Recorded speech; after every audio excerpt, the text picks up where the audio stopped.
Bien-aimés, je vous souhaite la bienvenue à la table du Seigneur. Alors, à la table du Seigneur aujourd'hui, nous allons traiter un sujet intéressant et un sujet capital aussi pour nous. Oui, le titre de notre sujet, c'est « Connais-tu ta valeur ?» Nous allons faire un exposé simple et pratique. Et alors, nous allons commencer. Le premier texte que nous allons prendre, c'est dans Matthieu chapitre 6 au verset 26. Voici ce que disent les Écritures. Alors, il est dit ceci. Matthieu 6, verset 26. Le Seigneur Jésus dit,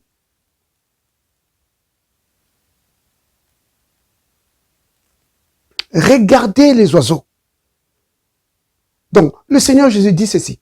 « Regardez les oiseaux du ciel. Ils ne sèment ni ne moissonnent. Et ils n'amassent rien dans les greniers. Et votre Père Céleste les nourrit. Ne valez-vous pas beaucoup plus que eux? Ne valez-vous pas beaucoup plus qu'eux? Vous entendez la question? Le Seigneur Jésus dit que les oiseaux du ciel ne sèment ni ne moissonnent. Ils n'ont pas de grenier où amasser leur récolte. Les oiseaux du ciel vivent au jour le jour. Ils n'ont rien. Mais le Père Céleste prend soin d'eux. Maintenant, il dit, vous, les hommes, vous, les humains, est-ce que vous n'avez pas plus de valeur que ces oiseaux pour que le Père prenne soin de vous? Alors, c'est de là que j'ai tiré la question. J'ai dit, connais-tu ta valeur? Parce que c'est ça la question du Seigneur. La question que le Seigneur Jésus pose,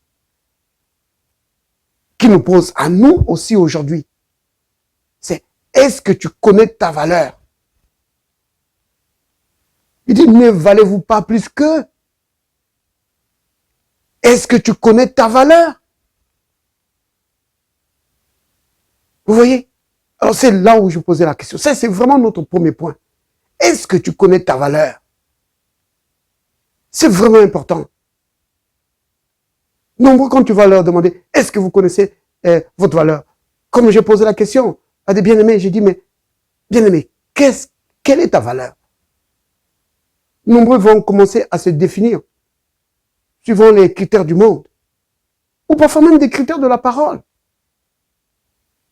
Mais est-ce que tu connais ta valeur?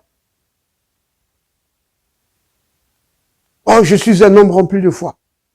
Oh, je suis un chrétien, ceci ou cela. D'autres, oh non, j'ai tel diplôme. Je suis, notre famille, dans notre famille, nous sommes ceci, nous sommes les... Est-ce que tu connais ta valeur? Il nous est vraiment important. Bien aimé, il nous est vraiment important de connaître vraiment notre valeur. Nous devons vraiment connaître notre valeur, ce que nous sommes vraiment. Sur quelle base définissons-nous notre valeur? Voilà les questions que nous allons nous poser. Sur quelle base définissons-nous notre valeur? Est-ce que nos bases sont du monde? Est-ce que nos bases sont de la parole? Qu'est-ce qui fait notre valeur? Est-ce que ce sont nos diplômes? Est-ce que c'est notre travail? Est-ce notre niveau social? Quelle est notre valeur? Est-ce que tu connais ta valeur, bien-aimé? Tu connais ta valeur? Alors, nous allons voir vraiment cela. Donc, ça, c'était le premier point. Mais, alors, nous allons aborder le deuxième point. Le deuxième point, c'est celui-ci. Notre valeur ne dépend pas des biens que nous pouvons amasser, ni de notre standing social. Alors, pour appuyer cela, nous allons prendre deux écritures. Alors, Matthieu 10, verset 29. Il est dit ceci. Ne vend-on pas 2 passereaux pour 1 sou? Cependant, il n'en tombe pas un à terre sans la volonté de votre Père.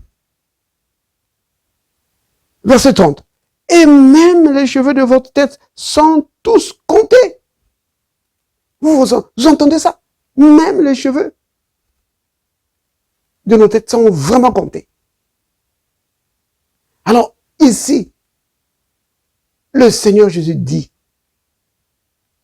que ne vend-on pas 2 passereaux pour 1 sou? Mais non, dans Luc, lui dit ceci. Donc, c'est Luc chapitre 12, au verset 6 et 7. Il dit ceci, que ne vend-on pas 5 passereaux pour 2 sous? Vous avez entendu ça? Suivez bien vraiment ces 2 écritures. Dans Matthieu chapitre 10, au verset 29 jusqu'à 30, il dit qu'on vendait, à l'époque de Jésus, on vendait 2 passereaux, donc c'est des oiseaux, 2 passereaux pour 1 sou. Et Luc, dans Luc, il est dit qu'on vendait 5 passereaux pour 2 sous. Qu'est-ce que ça veut dire ça? Ça veut dire ceci, que quand tu donnais 1 sou, on te donnait 2 passereaux. Et quand tu en donnais 2 sous, on te donnait 5 passereaux. C'est-à-dire qu'on te donnait le double plus 1 de bonus. Donc, ça voulait dire quoi? Ça voulait dire que les passereaux, donc ces oiseaux, c'était vraiment quelque chose qui n'avait vraiment pas de valeur. Mais le Christ dit ceci, que malgré le fait que ces oiseaux n'avaient pas de valeur, n'avaient pas vraiment une grande valeur monétaire, qu'il fallait vraiment très peu d'argent pour acheter ces oiseaux, mais devant Dieu, ces oiseaux avaient de la valeur. La leçon que le Christ veut donner ici à ses disciples, c'est ceci. C'est que peu importe la valeur que le monde peut vous donner, vous avez plus de valeur devant Dieu. Que notre valeur ne dépend pas de ce que les gens peuvent dire de nous.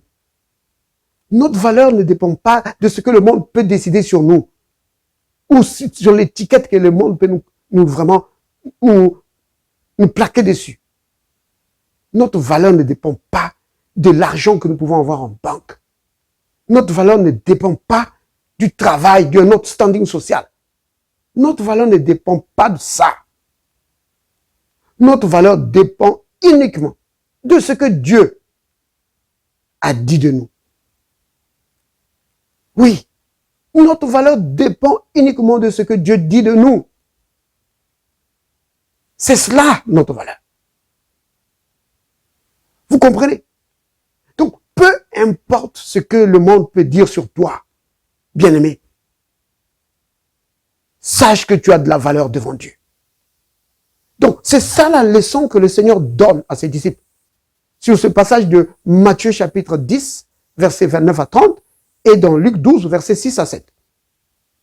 C'est que 2 passereaux, c'est 1 sou. 5 passereaux, c'est 2 sous. Donc, c'est vraiment rien du tout. Mais cependant, malgré le peu de valeur que ces oiseaux peuvent avoir devant les hommes, devant Dieu, ces oiseaux ont du prix.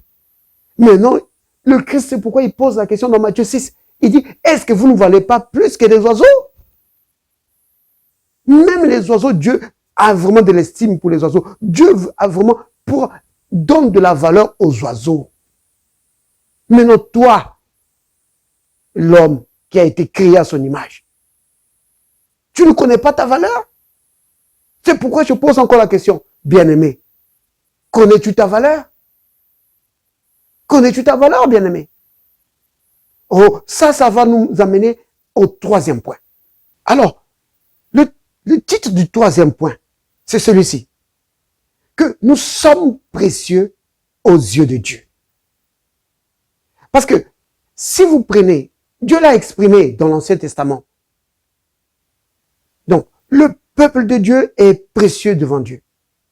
Si vous prenez dans Exode au chapitre 28, vous allez voir que Dieu donne des instructions à Moïse. Comment il fallait faire, comment il fallait vraiment concevoir le pectoral. Donc, cet ornement que le souverain sacrificateur portait sur sa poitrine. Dieu dit que le pectoral sera fait, sera décoré de 12 pierres précieuses. 12 pierres précieuses. Et que chaque pierre allait représenter une tribu d'Israël. Pourquoi a-t-il fait ça? C'était pour Dieu une façon de dire à son peuple que bien que vous soyez différents d'une tribu à l'autre, mais vous êtes tous précieux à mes yeux. Vous comprenez que peu importe la tribu que vous pouvez considérer, cette tribu est précieuse à mes yeux. Donc, par extension, nous pouvons considérer le point de vue de Dieu en ce qui nous concerne, nous aujourd'hui, l'Église, que bien que nous soyons différents les uns des autres, mais chaque enfant de Dieu est précieux devant Dieu. Chaque enfant de Dieu a de la valeur. Oui, tu es un diamant devant Dieu. Tu es une pierre précieuse devant le Seigneur. Vous comprenez? Mais en réalité, bien-aimés, quand Dieu a dit à Moïse de prendre 12 pierres précieuses pour représenter le peuple de Dieu, c'était juste pour parler le langage humain. Un langage que les humains pouvaient comprendre. Vous comprenez? Mais notre prix devant lui est beaucoup plus grand que les pierres précieuses. Vous comprenez? Donc, ce que nous pouvons retenir sur ce point-ci, sur ce troisième point, c'est que nous sommes précieux devant Dieu. Chaque enfant de Dieu est précieux devant Dieu. Peu importe qui tu es, que tu sois prédicateur, pasteur ou pas, tu es précieux devant Dieu. C'est vraiment important de le savoir, bien-aimé. Tu es précieux devant Dieu. Oui. Alléluia. Alors, ça nous amène directement à notre point numéro 4. Et le point numéro 4, c'est celui-ci. Nous avons été rachetés à un grand prix. Oui, bien-aimé, c'est cela. Nous avons de la valeur à ses yeux. C'est pourquoi il nous a rachetés à un grand prix. En effet, bien-aimé, quand vous allez dans un magasin, si vous trouvez un article qui vous intéresse, quand vous trouvez un article qui vous intéresse, si vous voulez l'acquérir, la première chose que vous faites, c'est quoi? Vous demandez le prix. Vous allez vous enquérir du prix. Alors, là, dès que vous connaissez le prix de l'article qui vous intéresse, vous allez faire quelque chose. Que vous en soyez conscient ou pas, mais vous faites quelque chose. Ce que vous faites, c'est que vous essayez de peser entre le prix qu'on vous a demandé et l'article. Si c'est par exemple des chaussures, vous dites, ces chaussures valent vraiment autant, vous allez peser ça. Et si vous pensez que le prix est correct, vous allez payer. Mais si vous pensez que le prix est exagéré, vous n'allez pas payer. Vous n'allez pas acheter cet article. Vous comprenez? Alors, maintenant, en ce qui nous concerne, comme je l'ai dit tout à l'heure, que nous avons du prix. Nous avons du prix, pas peut-être devant les hommes ou devant nos propres yeux, mais nous avons du prix devant Dieu. C'est pourquoi Dieu a estimé correct de payer ce prix-là. Et quel est le prix qu'il a payé? Alors, quand vous allez connaître le prix, alors c'est là notre valeur. Prenons donc le premier passage qu'on va prendre. C'est dans 1 Corinthiens chapitre 6 au verset 20. Il est dit ceci. Car vous avez été rachetés à un grand prix. Vous entendez ça?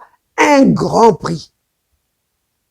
Alléluia. Glorifiez donc Dieu dans vos corps et dans votre esprit qui appartiennent à Dieu.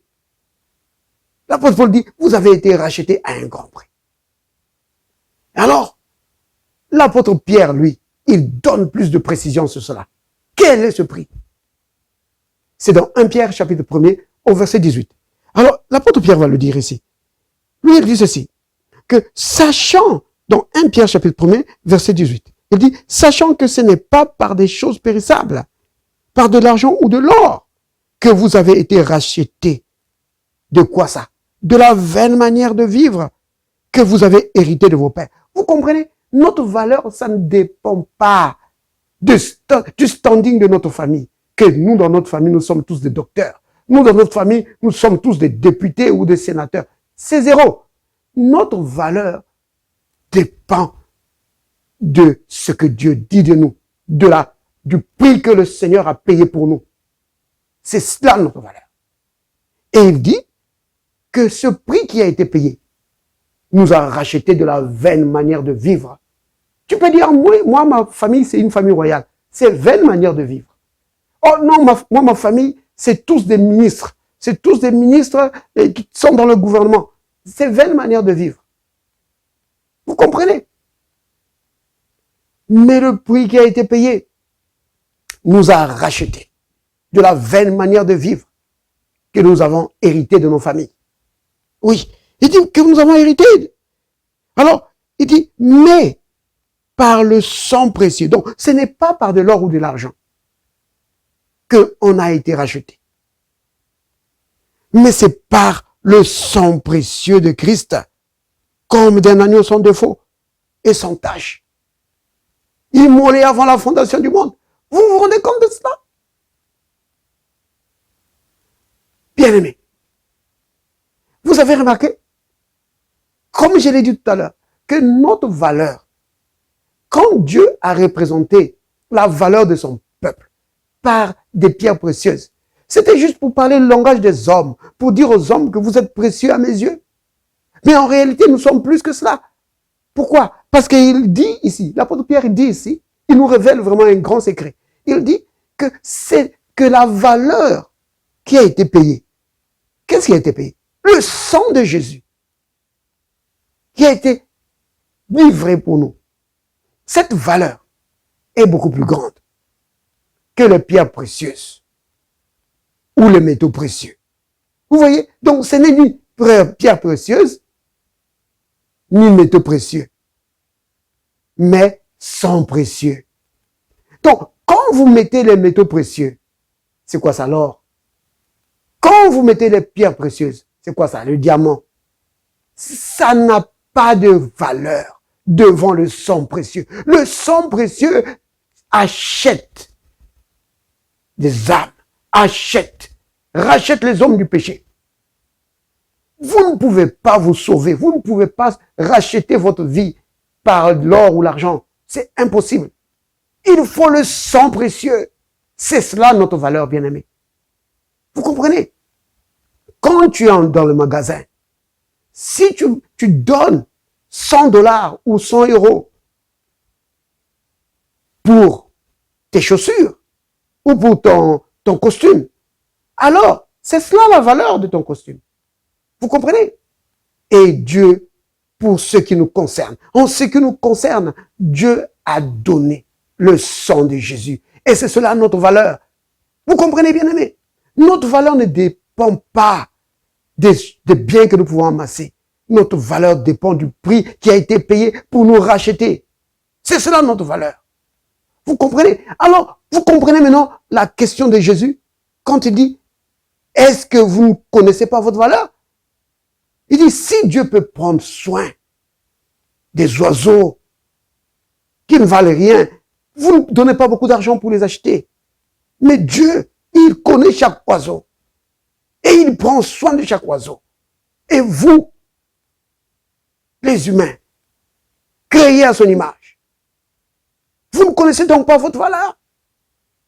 Maintenant, moi, je vous dis ceci, et toi, bien-aimé, toi pour qui le Christ est mort, toi pour qui le sang de Christ a été répandu, ignores-tu ta valeur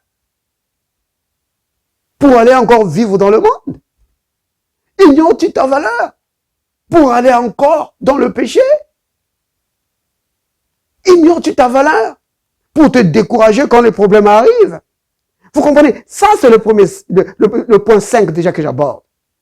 Vous comprenez? Le point 5, c'est cela. Que si tu reconnais donc ta valeur, alors ne te décourage pas. C'est ça le point 5. Donc, c'est maintenant la pratique. Parce que la parole de Dieu, c'est pour la pratique. On a essayé d'exposer ça d'une manière simple. Maintenant, on parle de la pratique. Parce qu'à la table du Seigneur, c'est cela qu'on fait.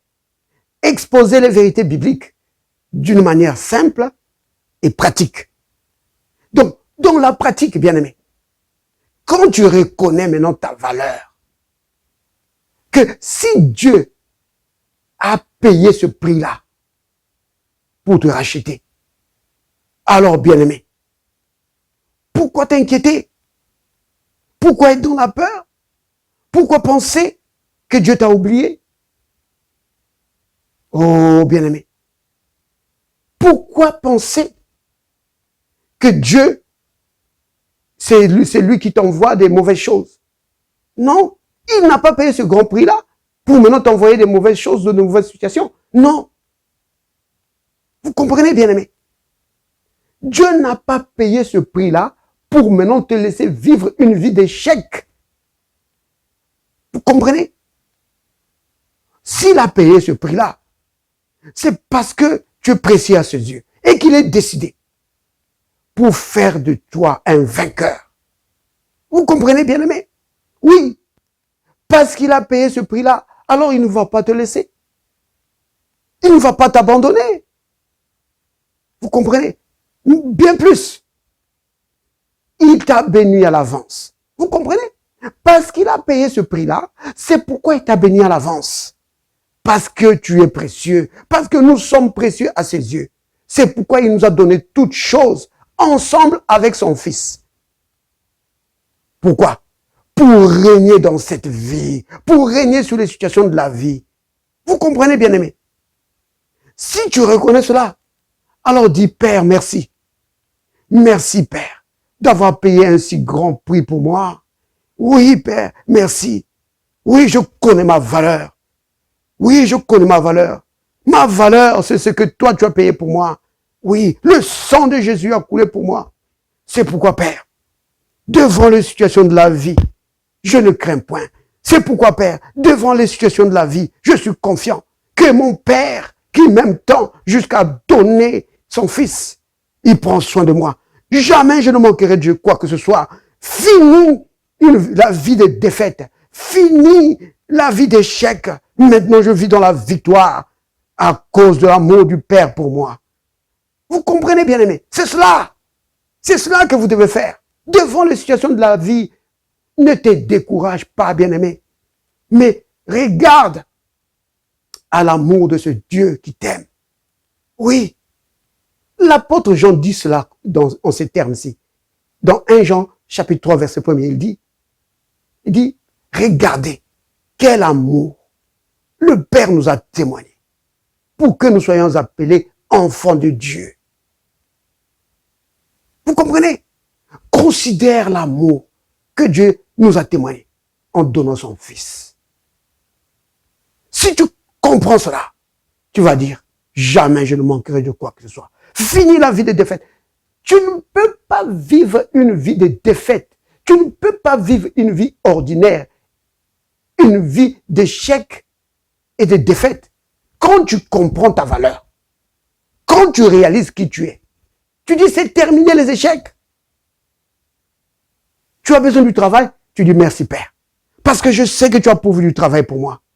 Tu as besoin de mariage, tu dis Père merci. Parce que je sais que tu es un compagnon pour moi, pour la vie, afin que nous puissions accomplir ta volonté. Oui, le Père nous aime. Parce qu'il a donné son Fils pour toi. Qu'est-ce qu'il va te refuser? Bien-aimé, qu'est-ce qu'il va te refuser? Oh, Père, merci pour ta grande bonté. Merci pour ton amour envers nous. Oui, Père. Oh, Père, je suis tellement reconnaissant, Père, de ce que tu as donné ton Fils pour nous, Seigneur. Oui, tu l'as donné pour moi. Oh, Père, merci. C'est pourquoi je proclame et je dis, jamais, plus jamais je vivrai dans l'échec. Ma vie, Seigneur, c'est une vie de victoire. Oui, tu m'as appelé à une vie de victoire pour régner sur les circonstances de la vie. Et rien, absolument rien ne peut me vaincre. Gloire à toi, Père. Au nom de Jésus. Amen.